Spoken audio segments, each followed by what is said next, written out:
El Señor esté con vosotros. Lectura del Santo Evangelio según San Lucas. Cuando vean a Jerusalén rodeada de ejércitos, sepan que muy pronto será devastada. Los que estén en Judea, que huyan a los montes; los que estén dentro de la ciudad, que salgan y se alejen; y los que estén en los campos, que no vuelvan a la ciudad. Porque esos serán los días en que se rendirán cuentas y se cumplirán todas las cosas que fueron anunciadas en la Escritura. Pobres de las mujeres embarazadas o que estén criando en esos días, porque una gran calamidad sobrevendrá al país y estallará sobre este pueblo la cólera de Dios. Morirán al filo de la espada, serán llevados y prisioneros a todas las naciones, y Jerusalén será pisoteada por las naciones hasta que se cumplan los tiempos de las naciones. Entonces habrá señales en el cielo, en el sol, la luna y las estrellas. Por toda la tierra los pueblos estarán llenos de angustias, aterrados por el estruendo del mar embravecido. La gente se morirá de espanto con solo pensar en lo que va a caer sobre la humanidad, porque las fuerzas del universo serán sacudidas. Y en ese preciso momento verán al Hijo del Hombre venir en la nube con gran poder e infinita gloria. Cuando se presenten los primeros signos, enderécense y levanten la cabeza, porque está cerca su liberación. Lo proclamado, hermanos y hermanas, es palabra del Señor. Gloria a ti, Señor Jesús. Pues ahí lo tenemos, hermanos y hermanas, la palabra que Dios nos dirige ya hoy, en el día de semana 34 del tiempo litúrgico ordinario, terminando este tiempo litúrgico. Palabra de Dios hoy tomada de San Lucas, capítulo 21, versículos 20 al 28. Y llevamos varios días con el capítulo 21. Lo vamos a terminar el sábado con el favor de Dios. Un capítulo que nos ha puesto a pensar, hermanos y hermanas. Y estamos pensando en dos cosas, ¿no? Las profecías de Cristo acerca de lo que ocurrió para ese primer siglo con la destrucción del templo. Y no solamente la destrucción del templo, sino la destrucción de la ciudad santa de Jerusalén. Y en segundo lugar, lo que ha dicho Jesucristo en profecía también, en advertencia, para que nos preparemos en torno a su segunda venida. Así que estamos viendo hechos que se cumplieron, que ya ocurrieron, profetizados por nuestro Señor Jesucristo, y hechos, hermanos y hermanas, que están siendo profetizados, pero que están por cumplirse. Aquí el tema para nosotros es siempre, hermanos y hermanas, ver la gran fuerza de un Dios que sigue existiendo a pesar de todo cuanto ocurra sobre la tierra. Aquí la preparación de nosotros siempre ha sido un llamado, y por eso lo estamos meditando y lo estamos reflexionando en prepararnos en nuestro interior, asegurar la presencia de Dios Padre, de nuestro Jesús Salvador, del Espíritu Santo defensor en nosotros siempre y en todo momento, hermanos y hermanas. Eso nos hace tener la paz necesaria, no estar inquietos, angustiados, deprimidos, ansiosos por estas cosas que pueden hacernos debilitar en la fe, perder la fe, y entonces perder la perspectiva de por qué está ahí esto, que no es para aterrorizarnos, llenarnos de miedo, confundirnos o presentarnos a un Dios malévolo, castigador, que al fin y al cabo terminará con todo porque no dio el resultado que se esperaba. No, hermanos y hermanas, eso hay que echarlo a un lado. Eso a veces está metido en la emoción, ¿verdad? Eso a veces está metido en el sentimiento, y no estamos hablando de eso. Estamos hablando de fe, de certeza, de seguridad, de confianza, de fiarnos en las palabras de nuestro Señor Jesucristo. Hoy la idea fuerza que tenemos para marcar nuestra reflexión, hermanos y hermanas, en torno a esta palabra es la siguiente: el Dios del templo no puede ser destruido. El Dios del templo no puede ser destruido. Lo hemos repetido aquí en varias ocasiones, pero es para que tú sepas y estés seguro, hermanos y hermanas, de que muchas cosas pueden cambiar en la tierra, muchas cosas pueden desaparecer, porque son limitadas, son finitas, temporales. Pero Dios, hermanos y hermanas, es inmutable. Dios es permanente, siempre eterno. no se nos olvide a nosotros esa idea fuerza para guiarnos en el camino. Hermanos y hermanas, ese capítulo 21 del Evangelio de San Lucas, hemos visto en estos días la destrucción del templo en profecía, hemos visto la destrucción de la ciudad santa también en profecía, y también pues la profecía de la segunda venida de nuestro Señor Jesucristo. Y en términos de reflexión, en términos de preparación, que es lo que queremos tener, recuerda también el fundamento de todo este texto que lo hemos visto en 3 días con el día de hoy. El fundamento del primer día que tuvimos este capítulo 21 fue encontrado en el versículo 9, capítulo 21, que decía: el fin no llegará de inmediato. Esa fue la frase también poderosa que nos ayudó a sostenernos en la fe. El fin no llegará de inmediato. Y ahorita te digo por qué estos fundamentos son importantes. En el segundo día, hermanos y hermanas, en el mismo capítulo 21, en el versículo 19, la fuerza fundamental de lo que Cristo está diciendo en términos de nuestra preparación por las cosas que van a ocurrir, Jesucristo nos exhortaba a que nuestra perseverancia salvará nuestras almas. Eso es el jugo del texto. Eso es lo que hay que reflexionar y meditar. Y hoy también tenemos un fundamento en un versículo de la palabra de Dios. Y es en relación, hermanos y hermanas, a ese llamado de parte de Jesucristo a enderezarnos. Escucha cómo dice la palabra, a levantar la cabeza. Fíjate, porque está cerca vuestra liberación. Eso lo dice el versículo 28. Y esa es la actitud. Si nos habla de que van a pasar estas cosas y no pensemos que es de inmediato que va a llegar nuestro Señor Jesucristo, es un llamado a la calma. Es un llamado, hermanos y hermanas, a tener confianza, a llenarnos de esperanza, a tener el recurso de la fe, para que es que en medio de la desesperación no sabemos lo que hacemos, en medio de la ansiedad metemos las patas, es que en medio del nerviosismo terminamos haciendo lo que no queremos hacer. Así que Él nos ha dicho, en pocas palabras, cálmense al oír estas cosas. La perseverancia, por otra parte, es un llamado de Cristo de que la preparación en perseverancia significa constancia. Permanecer siempre en la presencia de Dios, de Jesús, del Espíritu Santo, a hacer lo que tenemos que hacer en ese cumplimiento de la voluntad de Dios, la santidad a la que hemos sido llamados, en nuestro testimonio de la vocación cristiana que tenemos. Y finalmente hoy, con ese llamado de que hay que enderezarse si estás doblado, porque el peso de las cosas del mundo, pues hermanos y hermanas, nos encorva, ¿verdad? Nos joroba. Pues enderécense en el nombre de Dios. Levanten la cabeza, no hay por qué tenerla mirando hacia el piso. ¿Por qué?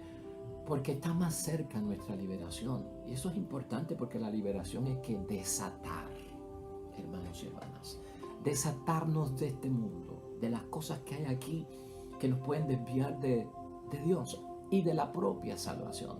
Eso es lo que busca la palabra de Dios hoy. Mira, hermanos y hermanas, hoy en el texto que tenemos, los versículos 20 al 24 siguen hablando trágicamente sobre la destrucción del templo, como hemos escuchado, y también sobre la destrucción de la ciudad santa de Jerusalén. Lucas, hermanos y hermanas, cuando escribió este evangelio que tú y yo estamos leyendo hace semanas, lo escribió en el año 85 de la era cristiana. Un poquito de historia, como estamos haciendo estos días, para poder entender correctamente y con discernimiento espiritual la palabra de Dios. Lucas, que no era discípulo de Cristo, que era discípulo de Pablo, lo escribe en el año 85.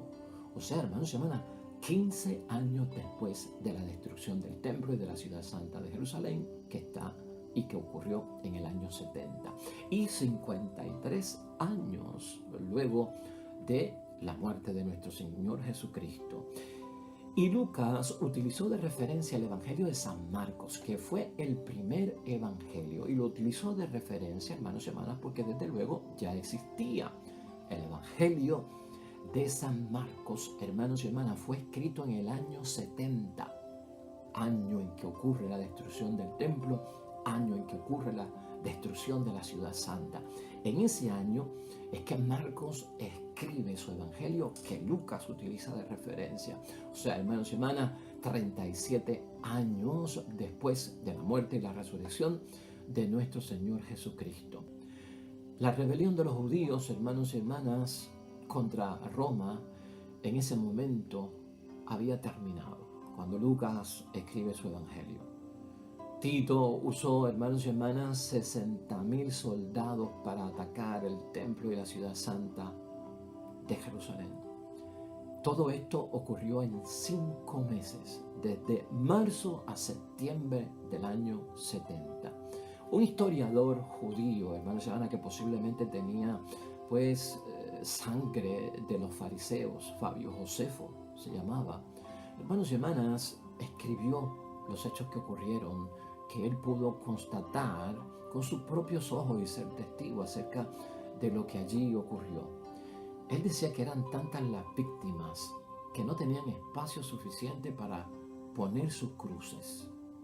Y no había cruces para poder clavar los cuerpos. Y lo habíamos dicho anteriormente, porque así de devastador fue lo que allí ocurrió.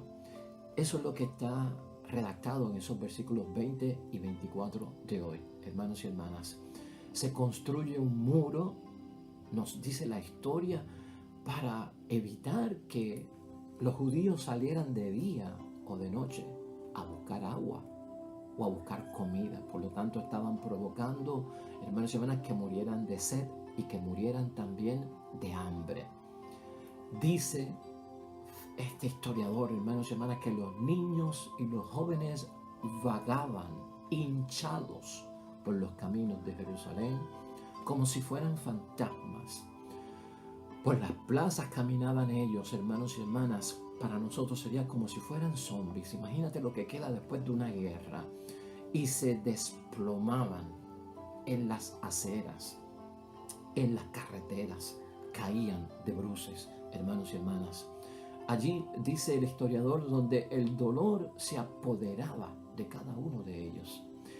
El profundo silencio que había en la noche llenaba todo de muerte. Fíjate cómo es descrito este momento, hermanos y hermanas. Y todo eso se extendió por la ciudad. Una devastación total es lo que estamos diciendo.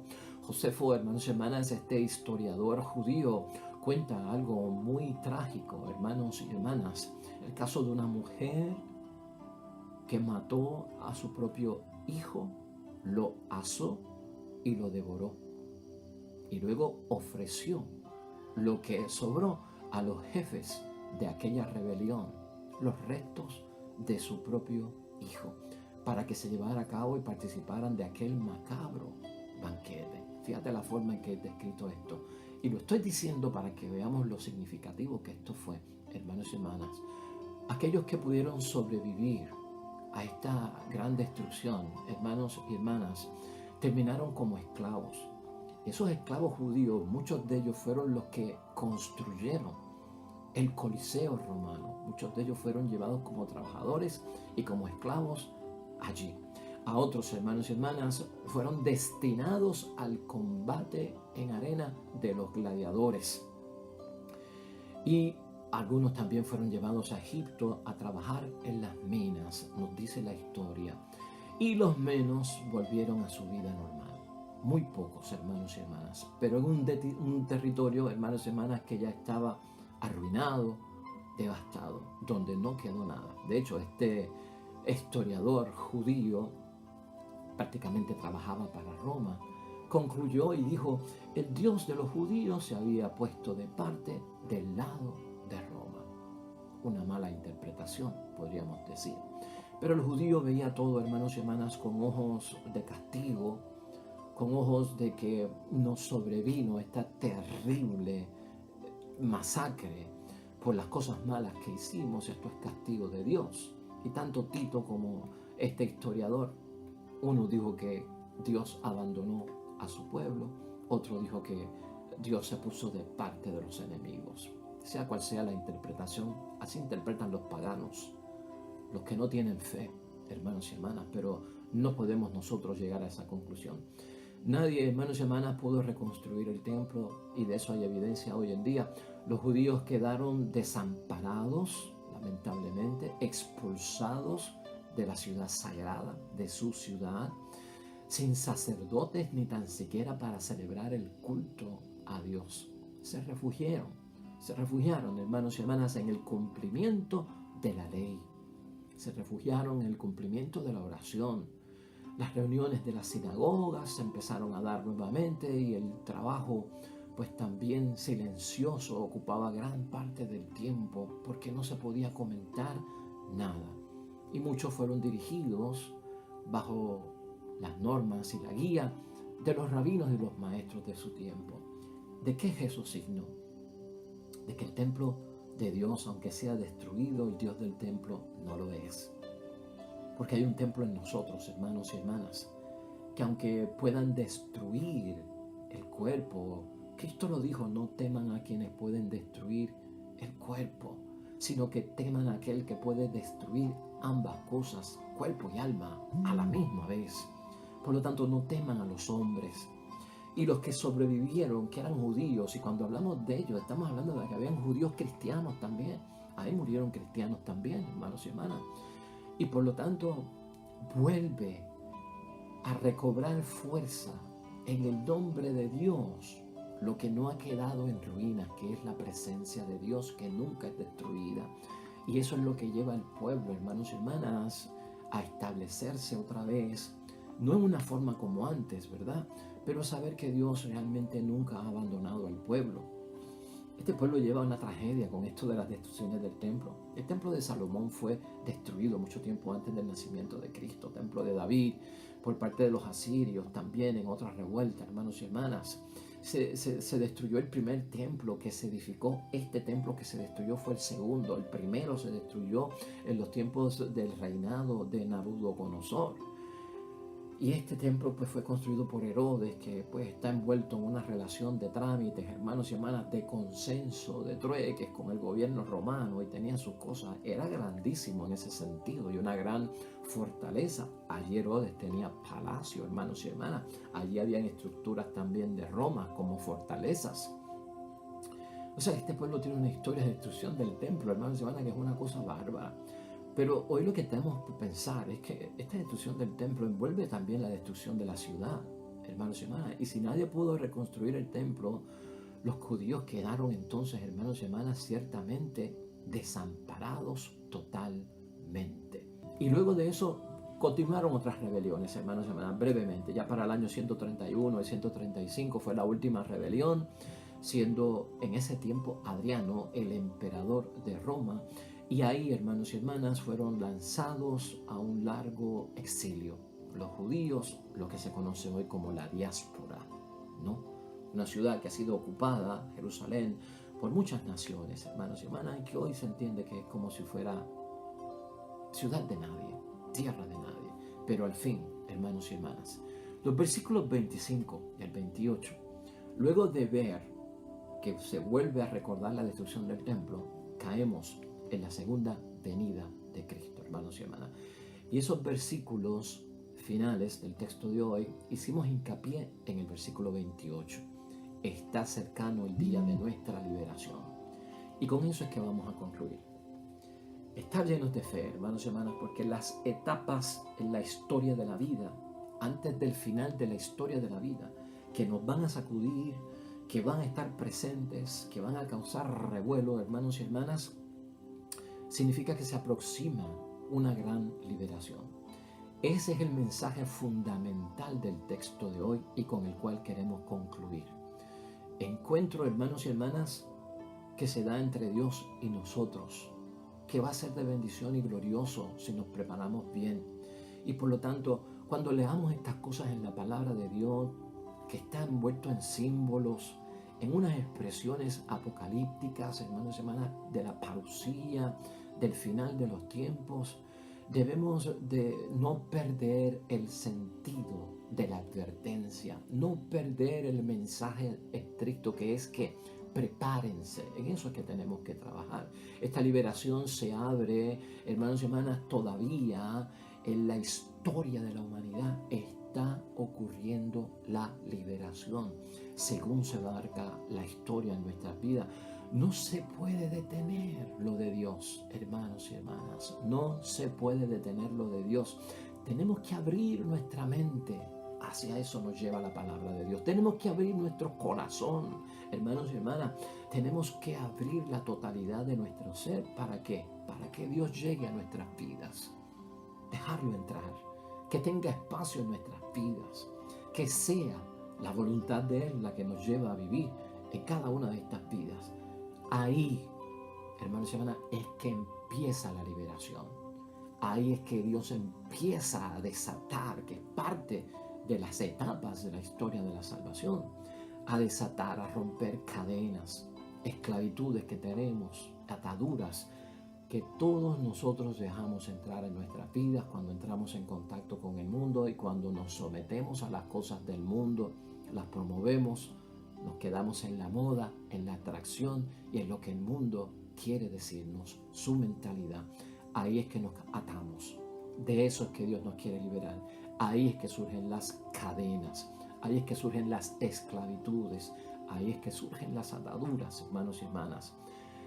Jesús ofrece liberarnos. ¿Aceptaremos nosotros la liberación por parte de Dios? Con la aceptación o sin la aceptación de la liberación por parte de Dios va a ocurrir. Y es lo que nos tiene que llamar la atención. La fe debe guiar nuestras vidas, hermanos y hermanas. El Dios del templo no será destruido. No se le puede destruir. Recuérdalo bien. Permanecerá siempre. Cielo y tierra pasarán, mas mis palabras no pasarán, porque son palabras de un Dios vivo que existe, existió y existirá por siempre. Así que, hermanos y hermanas, vigilante espera, pero también en una preparación ahora y en este momento. Amén y amén. Hermanos y hermanas, nos despedimos con el Salmo 99, otro salmo que es básico, muy relacionado a lo que estamos leyendo y meditando en estos días. Salmo 99 lleva por título: Dios nos hizo y somos suyos. Por eso no nos abandona. Amén. Oremos. Sepan que el Señor es Dios. Él nos hizo y nosotros somos suyos, su pueblo y el rebaño de su pradera. Amén y amén. Hermanos y hermanas, el Señor esté con vosotros. Bendición de Dios Todopoderoso, Padre, Hijo y Espíritu Santo, descienda sobre ustedes y permanezca para siempre. Nosotros, como de costumbre, mañana regresamos con un nuevo evangelio y meditación de la palabra de Dios. Nosotros también, todo cuanto hagamos hoy, para la gloria, para la honra y el honor de nuestro Dios. Y nos va a ir bien bonito, te lo aseguro. Pero sobre todo, vamos a ser bendecidos. Nos vemos mañana.